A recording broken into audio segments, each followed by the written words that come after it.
राम वाकळे भारतीय राज्यघटना आपण अभ्यासतोय.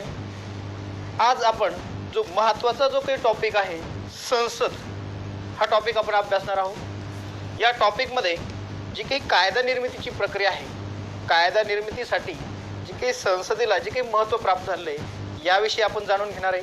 त्यापूर्वी आपल्याला संसदेची रचना, यामध्ये लोकसभा असेल, राज्यसभा असेल, या सभागृहाची जी काही रचना असेल, निवडणूक प्रक्रिया असेल, सदस्याची जी काही मेंबर असेल, मेंबरांची जी काही पात्रता असेल, या सर्व गोष्टी आपल्याला या टॉपिकमध्ये समजून घ्यायचं आहे. तर विद्यार्थी मित्रांनो, आपण सुरुवात करू संसद या टॉपिकला. संसदेमध्ये सगळ्यात महत्त्वाचं अगोदर आपल्याला बघावं लागेल, जी काही संसद असेल, जी काही पार्लमेंट असेल, या पार्लमेंटबद्दल आपल्याला थोडंसं ज्या काही महत्त्वाच्या गोष्टी आहेत त्या आपल्याला समजून घ्यायचं आहे. जे संसद आहे हे कायदे मंडळ असतं.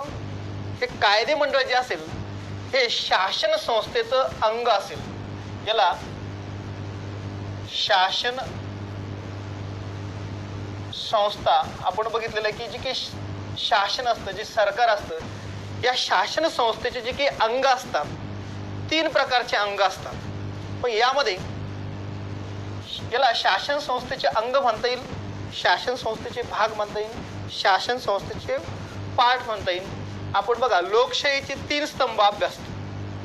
जे 3 स्तंभ आहे ते आपल्याला इथं समजून घ्यायचे. यालाच आपल्याला शासन संस्थेचे अंग असं म्हणता येईल. पण या शासन संस्थेच्या अंगामध्ये महत्त्वाचा जो काही पार्ट्स असेल, भाग असेल, पहिला भाग असेल कायदे मंडळ.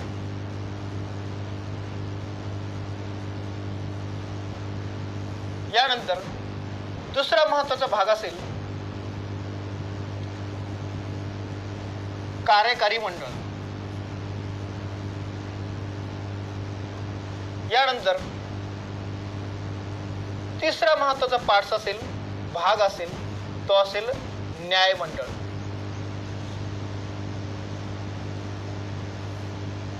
आपण नेहमी बोलताना लोकशाहीचे 3 स्तंभ आपण अभ्यासतो. हे 3 स्तंभ तुमच्या समोर मांडलेले आहे.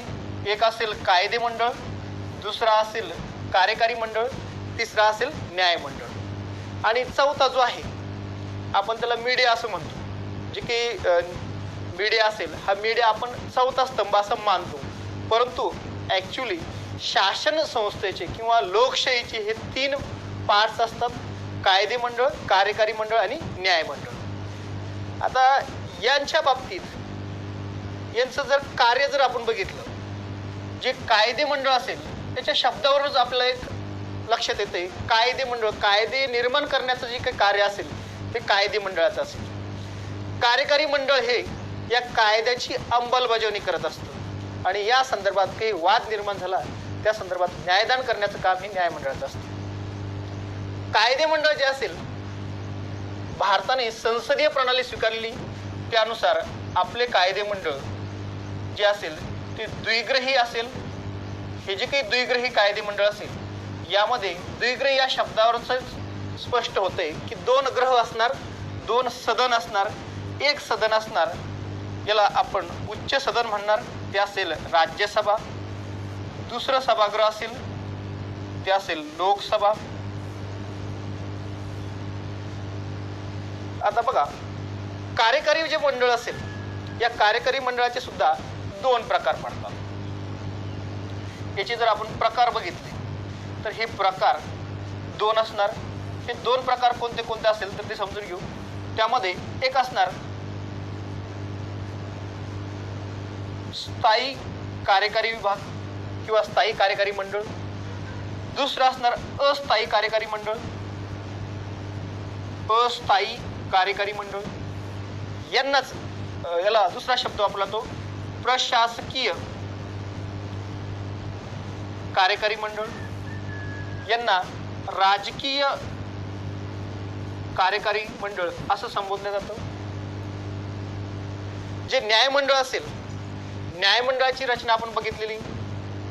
यामध्ये जे काही सर्वोच्च असेल ते सुप्रीम कोर्ट असेल. यानंतर याच्या अंडरमध्ये हायकोर्ट कार्य करणार.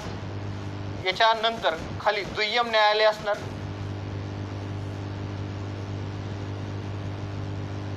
दुय्यम न्यायालय असणार.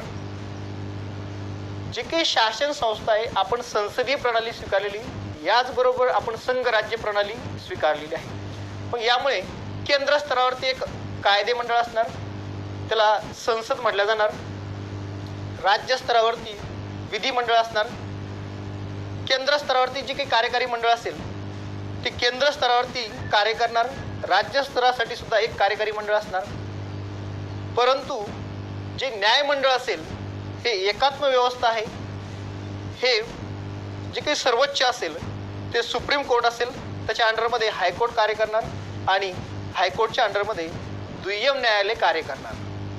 यांची जर आपण जबाबदारी जर समजून घेतली, कार्य जर समजून घेतलं, तर सगळ्यात महत्त्वाचं जे काही कायदे मंडळ आहे, हे कायदे मंडळ यालाच आपण एक शब्द वापरतो, संसद. या दोघांचंही कार्य असेल कायदा निर्मिती करणे. संसदेचं जे मुख्य काम असेल ते असेल कायदा निर्माण करणे.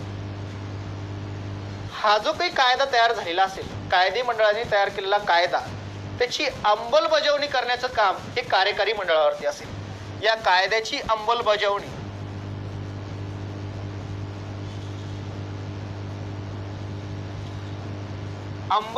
करण्याची जबाबदारी ही कोणाची असेल? कार्यकारी मंडळाची असेल. ही अंमलबजावणी होत असताना या संदर्भात काही वाद निर्माण होत असेल तर या वादासंदर्भात न्यायदान करण्याची जबाबदारी ही या ठिकाणी न्यायमंडळाची असेल. आता या ठिकाणी आपण यांची जी काही अधिकार विभागणी झालेली आहे, कायदे मंडळाचे जे काही अधिकार क्षेत्र असेल ते वेगळं असेल, कार्यकारी मंडळाचं अधिकार क्षेत्र वेगळं असेल, न्यायमंडळाचं अधिकार क्षेत्र हे वेगळं वेगळं असेल.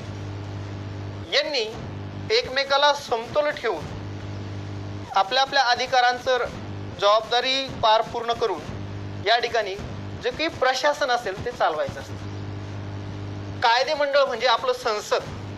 जी जी समस्या निर्माण होईल त्या त्या समस्येवरती उपाय म्हणून या ठिकाणी कायदा तयार करेल. मग कायदा तयार करण्याच्या प्रक्रियेमध्ये राज्यसभा असेल, लोकसभा असेल, या दोन्ही सभागृहामधून या ठिकाणी विधेयक पास होणार.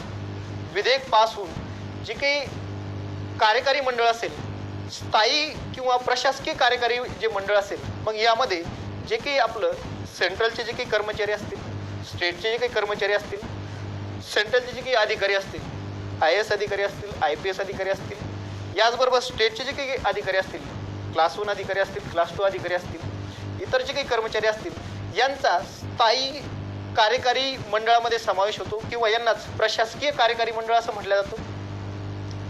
यांच्याबरोबर अस्थायी म्हणजे राजकीय कार्यकारी मंडळ असतं. राष्ट्रपती असतील, पंतप्रधान असतील, ज्यांचा कालावधी हा 5-5 वर्षाचा असेल किंवा जो काही ठरलेला कालावधी असेल, परंतु ते स्थायी स्वरूपाचे नसेल, त्यांचा कालावधी ठरलेला असेल, त्या स्वरूपात त्यांच्यावरती जी जबाबदारी सोपवलेली असेल त्या स्वरूपात ते कार्य करणार. अशा पद्धतीने या दोघांनी कार्यकारी मंडळाची जबाबदारी पार करायची आहे. म्हणजेच त्यांनी कायदे मंडळाने कायदा पारित केलेला असतो, त्या कायद्याची अंमलबजावणी करायची असते. अंमलबजावणी केल्यानंतर या संदर्भात काही वाद निर्माण होतात. हे वाद मिटवण्याचं काम हे न्यायमंडळाचं असेल. या ठिकाणी अजून एक गोष्ट समजून घेण्यासारखी अशी आहे, जे कार्यकारी मंडळ असेल यांची मध्यवर्ती भूमिका असेल. कायदे मंडळाचं किंवा संसदेचं कार्यच हे असेल की कायद्याला मंजुरी देणे. कार्यकारी मंडळ हे संसदेचा भाग असतं. भारतीय लोकशाहीमध्ये किंवा संसदीय प्रणालीमध्ये आपलं जे कार्यकारी मंडळ असेल हे संसदेचं किंवा कायदे मंडळाचा एक भाग असतं, त्याचे सदस्य असतात. त्यामुळे या ठिकाणी कायदा निर्मितीच्या प्रक्रियेमध्ये कार्यकारी मंडळाची खूप महत्त्वाची भूमिका असते. स्थायी स्वरूपाचं किंवा प्रशासकीय कार्यकारी मंडळ असेल, कायदा निर्मितीच्या प्रक्रियेमध्ये यांची खूप महत्त्वाची भूमिका असते. ड्राफ्ट तयार करण्यासंदर्भात किंवा समस्या ज्या आहेत त्या सोडवण्यासंदर्भात स्थायी किंवा प्रशासकीय कार्यकारी मंडळ ही महत्त्वाची भूमिका बजावत असते.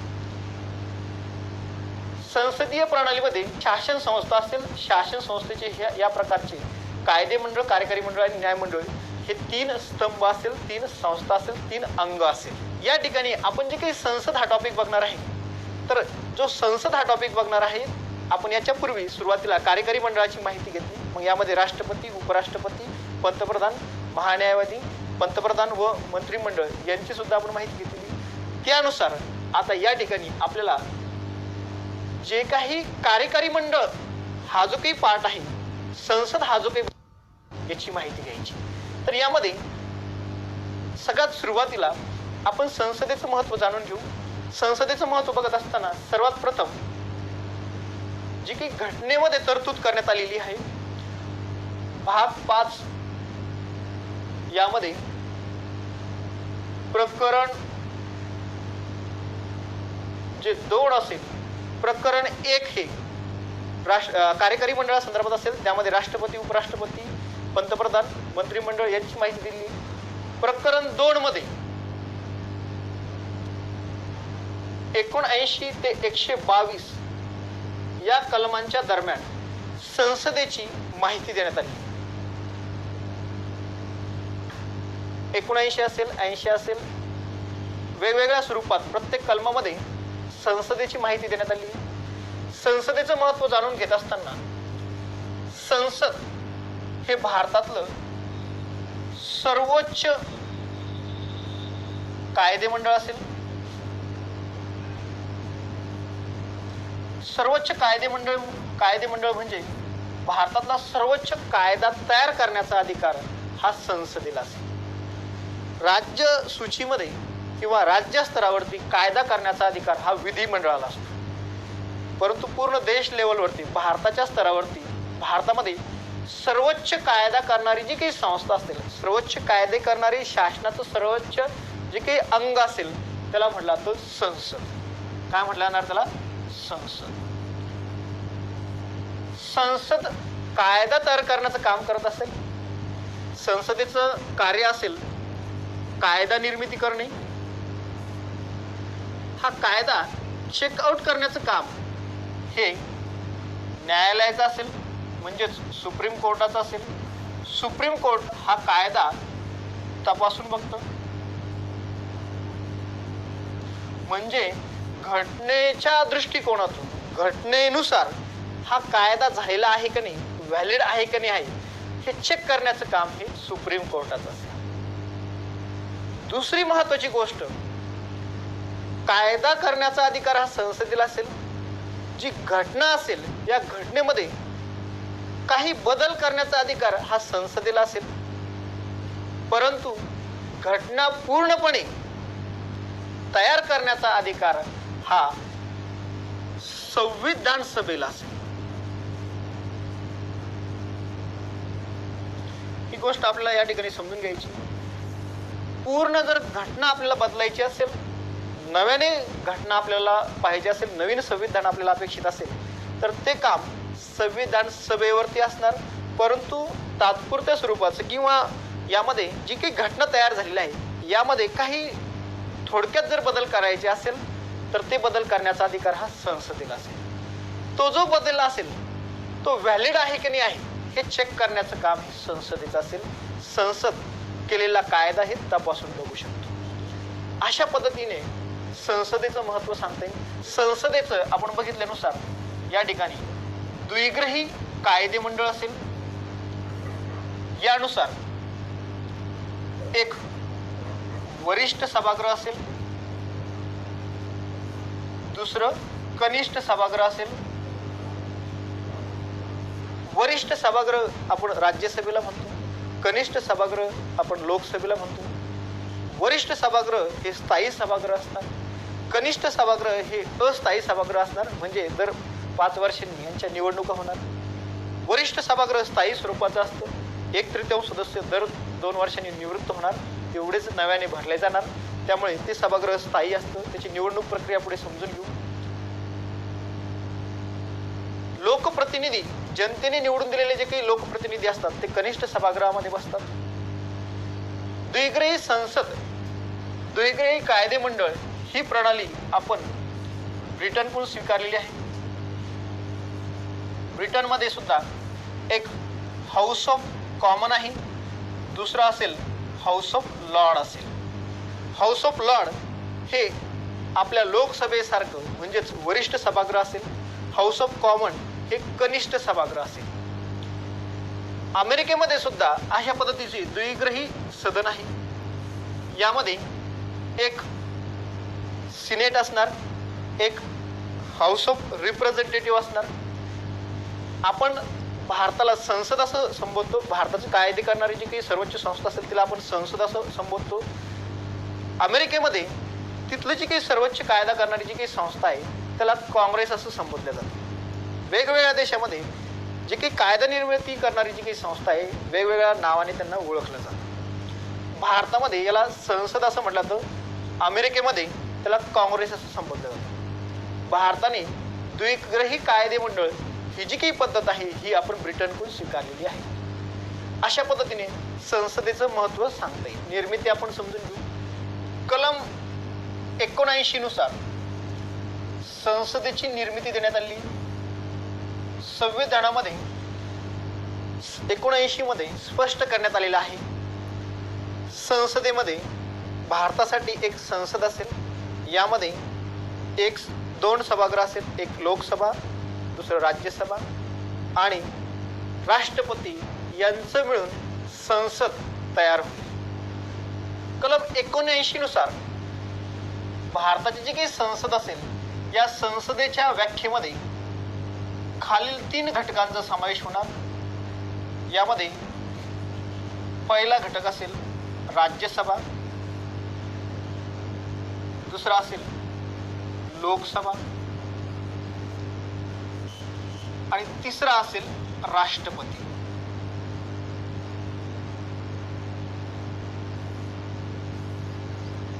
कलम 79 नुसार या तिघांचाही समावेश संसद या व्याख्येमध्ये होणार. संसदेमध्ये राज्यसभा हे सभागृह म्हणजेच वरिष्ठ सभागृह असेल, लोकसभा हे सभागृह कनिष्ठ सभागृह असेल. दोन्ही सभागृहामध्ये विधेयकावरती चर्चा होणार, पास होणार आणि अंतिम मान्यतेसाठी राष्ट्रपतीकडे येणार. राष्ट्रपती राज्यसभा लोकसभा या सभागृहाचा सदस्य नसतानाही संसदेच्या व्याख्येमध्ये राष्ट्रपतीचा समावेश होतो. तो का होतो त्याची काही गोष्टी आपण समजून घेऊ. नंबर 1, राष्ट्रपती हा संसदेने म्हणजे राज्यसभा लोकसभेने पारित केलेल्या विधेयकांना मान्यता देतो. काही विधेयकावरती तो मान्यता द्यायचं राखून ठेवतो. काही विधेयक हे पुनर्विचारासाठी तो पाठवू शकतो. म्हणजे विधेयकासंदर्भात लोकसभा राज्यसभा यांनी पारित केलेल्या विधेयकावरती मान्यता देण्याचं काम हा राष्ट्रपती करत असतो. याचबरोबर दुसरी महत्वाची गोष्ट, जे कनिष्ठ सभागृह आहे लोकसभा हे विसर्जित करण्याचा अधिकार हा राष्ट्रपतीला असतो. पंतप्रधान व त्याच्या मंत्रिमंडळाच्या सल्ल्याच्या शिफारशीनुसार कालावधी पूर्ण होण्याच्या अगोदर राष्ट्रपती लोकसभा विसर्जित करू शकतो. हा अधिकार राष्ट्रपतीला बहाल करण्यात आला आहे. त्यानुसार संसदेच्या व्याख्येमध्ये राष्ट्रपतीचा समावेश होतो. याचबरोबर संसदेसमोर तो भाषण करत असतो. यालाच अभिभाषण असं म्हटलं जातं.